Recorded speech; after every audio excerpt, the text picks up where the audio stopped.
Female dolphins appeared to have a keener ability when it came to communication, a certain unspoken relatability, not entirely different from humans, and something she was now beginning to think might be universal. While the males, just as with humans, developed other skills faster, particularly around tactile or physical functions, things such as tracking objects, agility and response times, and physical endurance. "How are you today, Sally?" "Me happy, Alison," Sally replied, and after a short pause added, "You happy?" It wasn't a statement. Questions always sounded flat going through Imus for translation, and Alison had grown increasingly adept at spotting them. "Yes, I am happy."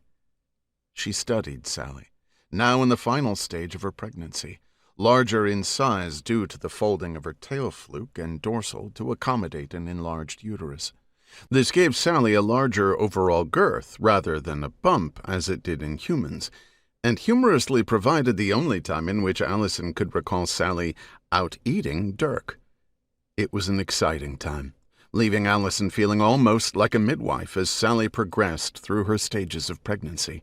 Even more exciting was the thought of the outcome, not just witnessing a live birth in the wild, but an opportunity to study Sally as she nursed her newborn son, both physically and verbally.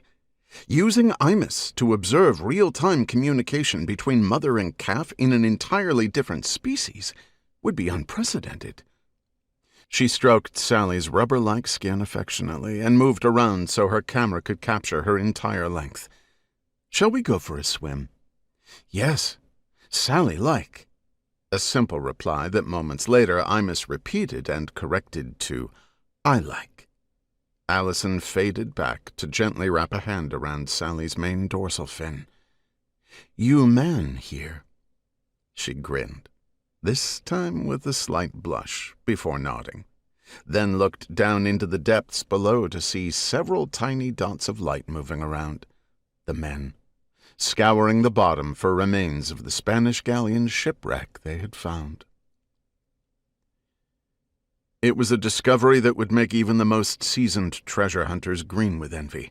A Spanish treasure ship from the 1700s, which not only had been lost, but was never supposed to have existed in the first place.